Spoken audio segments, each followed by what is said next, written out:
All right, welcome back. Day 4, Thursday of online class for 5th grade Bible. And let's begin with prayer. Lord, we ask you to help us and guide and direct us in all that we do today. Help the students to pay good attention, follow along, good notes, and just give them a good day. Lift them up, Lord, and their families. Put your protection around them and keep them well. And Lord, I pray that you would speak to our hearts even through the lesson today. And we'll thank you and praise you for all you do in your name. Amen. All right, I'm going to apologize for the focus problem. I think you guys had a focus problem, and I think my junior high notes also had a focus problem. And I think it's because I was standing off to the side, out of the way, but enough to where I think I was catching the automatic zoom eye. And so every time I moved it moved. So I'm standing behind the camera today. And so I'm going to be louder, but at least I don't think I'm going to zoom in and out. So our verse for this week is Hebrews 12:1. Wherefore, seeing we also are compassed about with so great a cloud of witnesses, let us lay aside every weight and the sin which doth so easily beset us, and let us run with patience the race that is set before us. And again, the verse test and the unit test are both going to be done on Friday, so we won't have any. This will be our last video of the week. We will not have a video on Friday, but you will be coming in, hopefully, and dropping off your papers from last week and picking up papers for next week.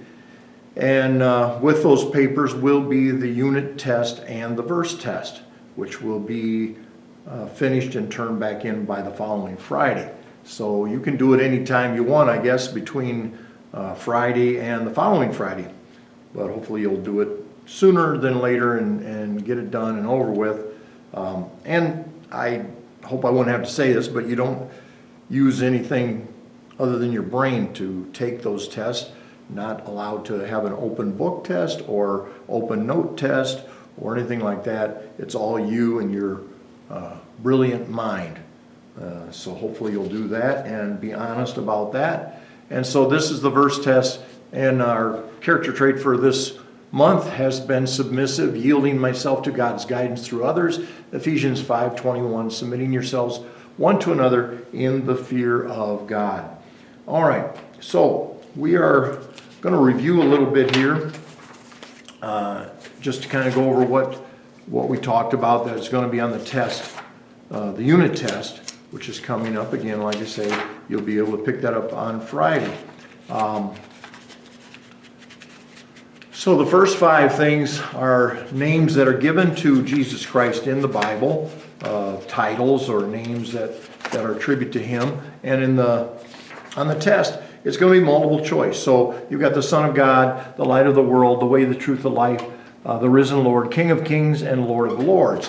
And on the test, I'm going to just give you one example here. It's going to say Jesus Christ is God. And then it's going to say Christ is the blank. Your choices are son of a powerful angel, son of a perfect parent, or son of God. And obviously, this one here is going to be son of God. Jesus Christ is God. He is also the Son of God. And so each one of those are going to give you 3 choices. And the one that you want is the one that is up there on the screen. All right. And then the next question on the test is going to be similar to the one that's on page 194, where it talks about you based on the truths above. How is Jesus different from Naren Sin, the self-proclaimed king of the universe? On your test, it's going to say, based on your answers above, how would you describe Jesus? So based on the names of Christ that are given here, how would you describe Jesus? And so that'll have just a little section in there for you to fill out in your words how you would describe him. Then the following 7 things here are things that he did, some of the things that he did. 5 of those will be on the test. And as I told you pretty much every day here, there's going to be 10 things listed on the test. And 5 of them are up here. Healed, taught, raised the dead, he died, and he rose again. Those are the 5 that you need to know. I'm going to give you a couple examples here of the ones you don't want to circle. For instance, he built the beautiful temple. He did not build the beautiful temple. There's also one here that says he killed the devil. That would have been nice, but he did not kill the devil. So you're not going to circle that one either.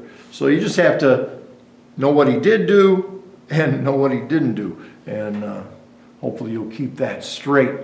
All right, so we skip on over to page 203 is where we're starting today. Page 203. Or are we? No, I'm sorry. Did I jump ahead of myself? Yeah, I'm sorry. We got one more thing on the test. We got 4 questions, and these came from page 202. And I didn't number them. Would have been good if I did, but I didn't. But the 4 that are in red, those are the ones that are going to be on the test. And so from number 2, the question on the test is going to say who was crucified with Jesus, and you need to write down. You're going to actually have to write these down. There's not multiple choice or anything like that. You have to actually write these down. You're going to write down 2 criminals. From question number 4, it's going to say, when Jesus was on the cross, who did he ask his Father to forgive? And you're going to write down those that crucified him, or the people. You could just write the people if you want. Number 10, who asked Jesus to forgive him? And you can put down the thief on the cross. And then number 11, next one comes from number 11, the last one there. What did Jesus promise him? And he promised him that he would be in paradise with him. So that's the whole test right there. Hopefully you'll do well on that. Our first online test. That'll be exciting. All right, so we're on page number 203 today. And we're talking about Easter-related items, the death, the burial, and the resurrection of Jesus Christ. And here the title says, "It is finished, he is risen indeed." There are verses there, 7 verses that you can look up that'll help you to answer these questions, but we're going to go over them quickly here together. Jesus entered into Jerusalem triumphantly. The answer there is Jerusalem. Jesus ate the Passover meal with his disciples. That's found in Luke 22, 13, and 14. Jesus prayed in the Garden of Gethsemane. The chief priests and officers yelled for him to be crucified. Jesus was crucified. Joseph of Arimathea took the body of Jesus to his tomb. And then some women found the tomb empty. That's great news. It was empty. It still is empty, by the way, because he is risen. So on the bottom it says, what difference does or could Jesus' resurrection make in your life? This is something for you to think about. Hopefully it already has made a difference in your life. But I guess you kind of think of it this way. What if Jesus hadn't risen from the dead? How would that have changed your life? Or the fact that he did arise from the dead, what impact has that had on your life? I'll be interested to see some of your answers for that. But give it some thought. It shouldn't be that hard. And you don't have to write a big long paragraph, but give it some thought and write out what your thoughts are for that one. Okay, on to page 204. The 4 Gospels give parallel accounts of the events of the resurrection of Jesus. Although all 4 accounts agree, not all tell every part of the story. So here we have 10 things that are told about the resurrection of Jesus Christ, and where in the Gospels it shows up. And here you can see the first 3 things only appear in Matthew. Then the next one, women came to the tomb early in the morning. All 4 Gospels give an account of that. And also at the very bottom, Jesus appeared to his disciples where they were gathered. Again, all 4 Gospels give an account of that. But some of them do not give the account that others do. And it just shows you that God did inspire the Word of God. He did speak it to men who wrote it down. And for whatever reason, the men who wrote those Gospels that did not write it in there did not get direction from God to write it. And so that's why it's not in there. But it's still true, every bit of it. And in a lot of cases, there's a parallel here. And they all agree on the same subject, which is the fact that Jesus did live. He was judged. He was beaten. He was crucified. He was buried, and he rose again and is alive today. That's the main thing. All right. So use the chart to answer the questions. The first one is done for you, partially. Which accounts are mentioned in all 4 of the Gospels? Obviously, I already just told you that one. Number 4 is one of them, and the other one is number 10. So 4 and 10. Which accounts are mentioned in 3 of the Gospels? For that one, you got 5 and 6. Which accounts are mentioned in only one of the Gospels? And so you have 1, 2, and 3, and we already talked about that. Where would you look to find information about the guards accepting money for lying about the disciples stealing the body of Jesus? And that would be found in Matthew 28, verses 11 to 15. Is where you'd find that. All right.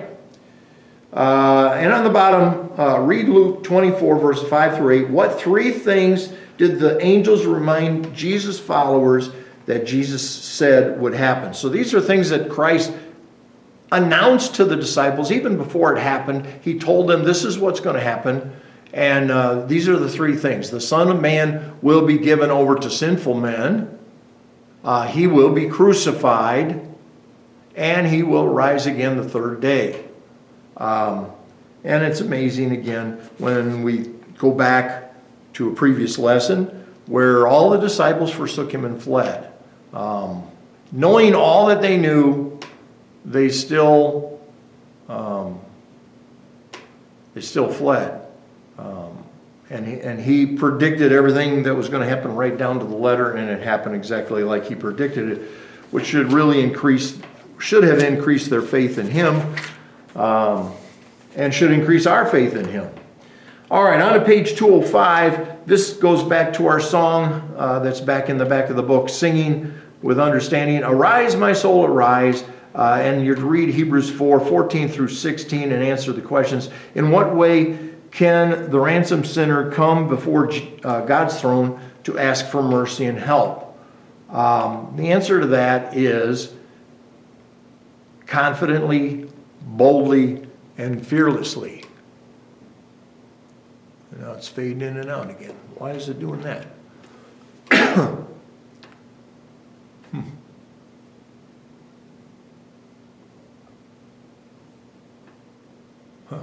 All right.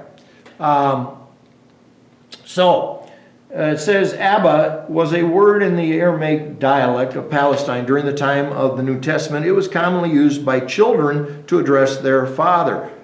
It'd be interesting to see some of you kids go up to your dad and call him Abba. And maybe you do already, I don't know, but that'd be interesting to see what his response to that would be. Kind of interesting. But anyways, if you read verse 5 of the hymn, you can put an X on each speech bubble that is not something a loving father would say. So which of these things here would a loving father not say? Well, there's 4 of them. And so I've got them up here for you.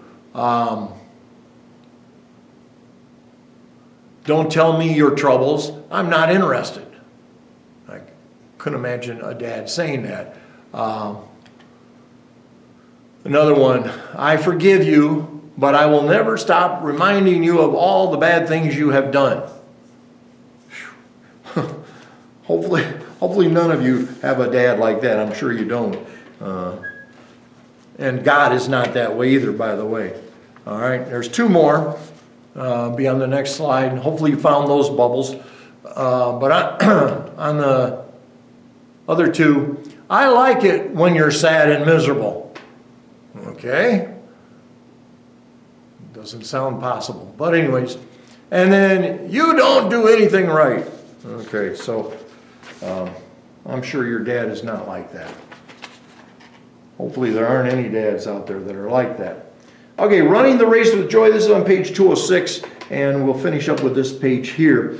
Athletic events are often used to picture the Christian life. People in most areas of the Roman Empire were familiar with the Olympic Games.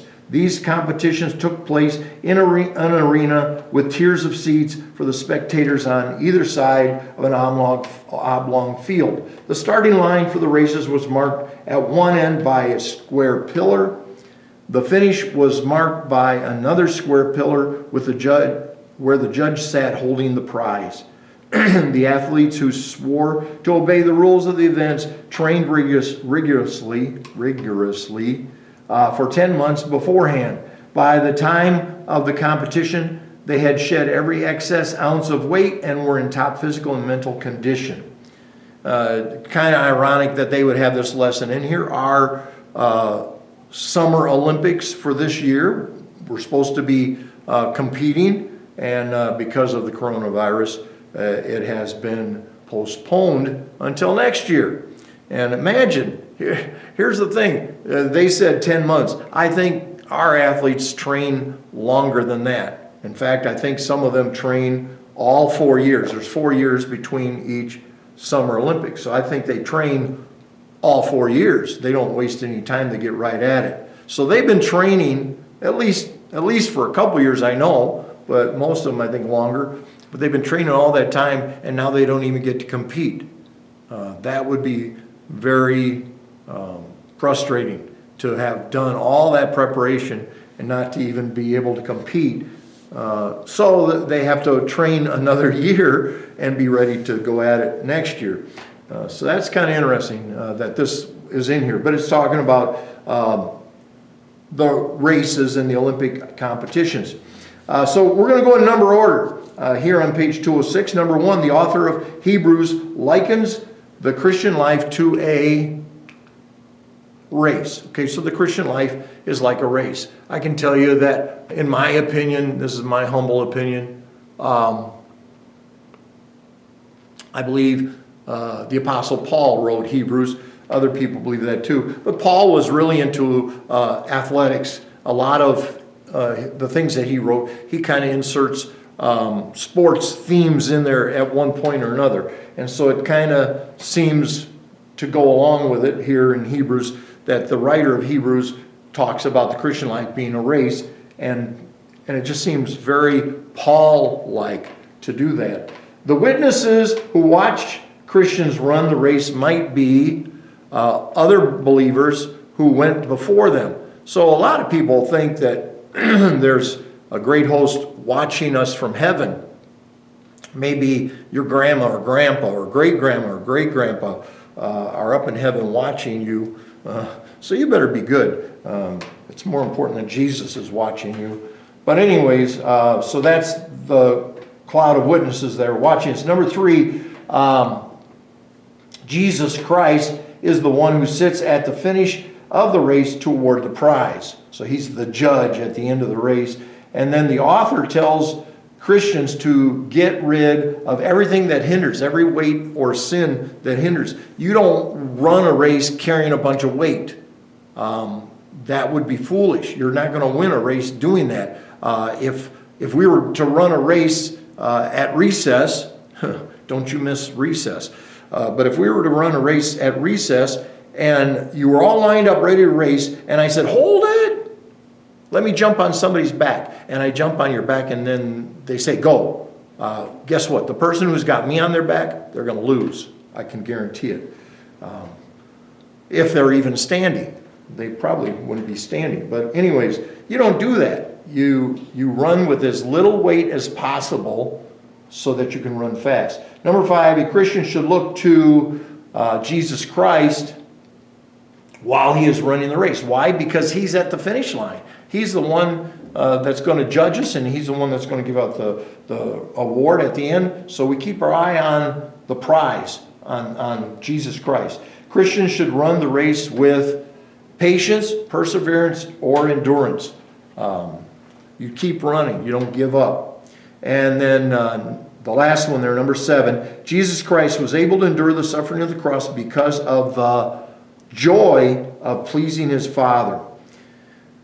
The writer tells Christians to not grow weary or be faint-hearted in running the race. If you are a Christian, what hindrance or hindrances do you need to get rid of so you can please your Father? What weights are you carrying around that you could get rid of? And it would make you run better. Are there things that you're carrying around that you probably don't need to be carrying around? You think about that and assess that in your own life and make the proper adjustments that you need to make. All of us, I believe all of us, have something that we could probably get rid of that would make us more effective in the race of this life as we run for Jesus Christ.